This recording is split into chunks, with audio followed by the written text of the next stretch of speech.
mao ni ang part 8 sa atong treehouse. Ato ning paputlon gyud ato na tuluran sa ato.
Apat pa sa mga idol.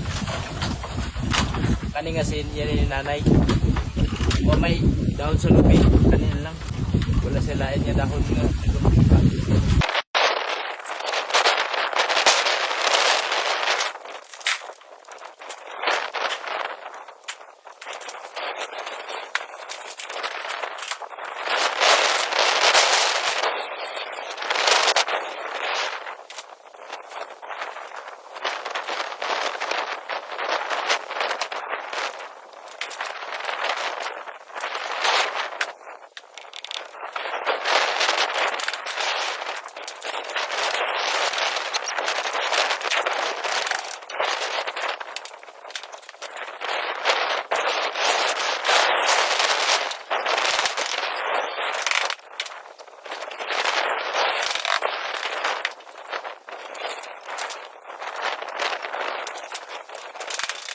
Paspas na di lansang mo kay para dili rin mo human.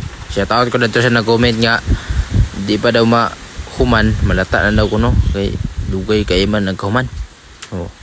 Man itong birada karon ato ni atupan niya para dili sayang atong kago, mapuslan pa nato. So panatan na nato di pag kuno lansang para maka-relax na tada ni ba. Hindi na ta mabasa kay sa uwan. Plaster ngayon.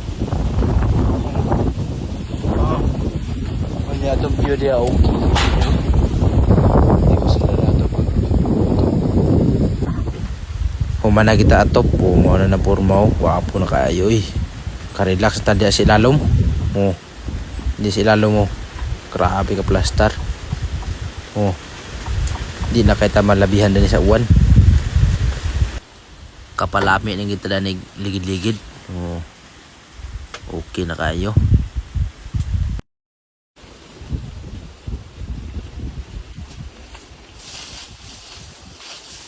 Puts tagsaging atong batos niyo no kapas-apas sila din ni kanta ko na sila din sa akong trabaho.